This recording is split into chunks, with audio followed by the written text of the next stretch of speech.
السلام علیکم تحفہ یار اسلام مدد تمام امین سے گزارش ہے کہ ہمارے چینل آسمانی ولایت کو سبسکرائب کریں اور بیل آئیکن لله الذي جعلنا من المتمسكين بولايته من المؤمنين الصلاة والسلام على أشرف الأنبياء والمرسلين وأولاده الطيبين الطاهرين المعصومين ولعن الله تعالى على أعدائهم أجمعين۔ آج سے کم و بیش 1500 سال پہلے جب ظلمت کی تاریکی تھی، کفر کا راج تھا، فسق و فجور کا بازار گرم تھا اور ہاتھ کے تراشے ہوئے خداؤں کو سجدہ ہو رہا تھا، انسان کی انسانیت سے حیوان پناہ مانگ رہا تھا، بیٹی جیسی نعمت عرب کے گرم ریت کے نیچے سسک رہی تھی، رشتوں کا تقدس انسانوں سے کہیں زیادہ حیوانوں میں تھا، 1,24,000 انبیاء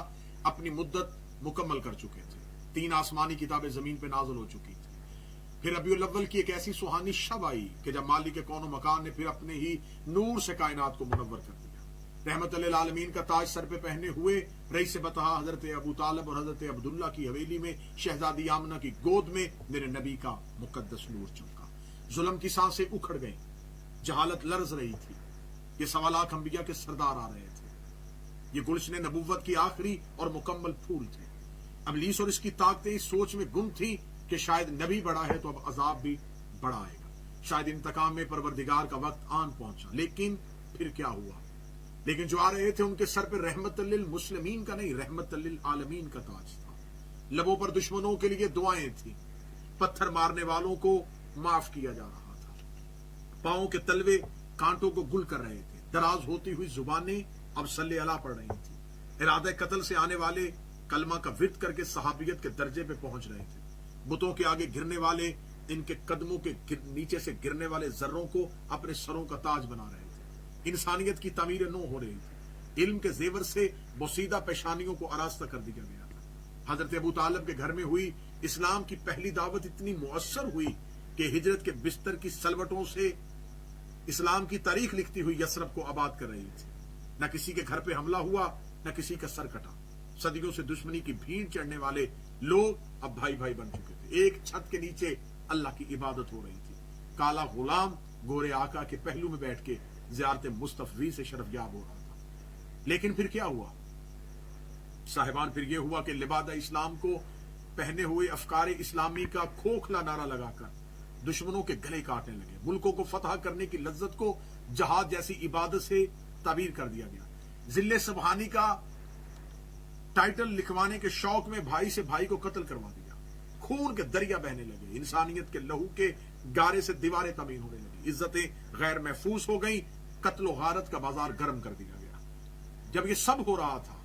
تب اسلام کے حقیقی ہیرو میدان جنگ میں نہیں بلکہ علم کے میدان میں علم کی دنیائیں تخلیق کر رہے تھے، جب اموی حکمران عباسی بادشاہ اسلام کو ملوکیت کا نام دے رہے تھے تب خوارزمی الجبرا کے قانون مرتب کر رہا تھا، جب شہروں کو آگ لگ رہی تھی تب جابر بن حیان قیمہ گری میں مشغول تھے، البیرونی کے کلیات کتابوں میں محفوظ ہو رہے تھے، مال و دولت سے جب اونٹ لادے جا رہے تھے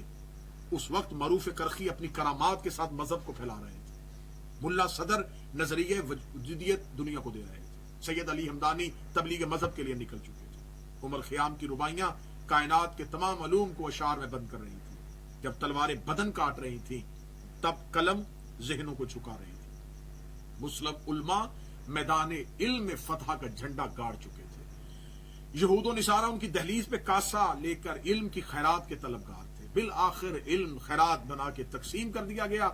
یہود و نصارہ اس کے وارث بن گئے اور مسلمان غلامی کی زنجیریں میں جکڑے گئے، علم کتابوں میں رہ گیا اور پھر دعوے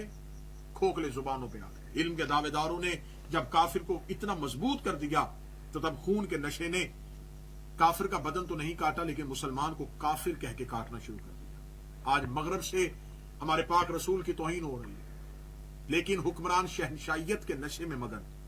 جب غیر مسلم اپنے ڈالر اور یورو کے زور پہ اپنے مذہب کا تسلط قائم کر رہا تھا تب ہمارے اسلامی بادشاہ مندروں کا افتتاح کر رہے تھے، جب مسلمان فلسطین اور کشمیر میں مسلمانوں کے بدن کاٹ رہا تھا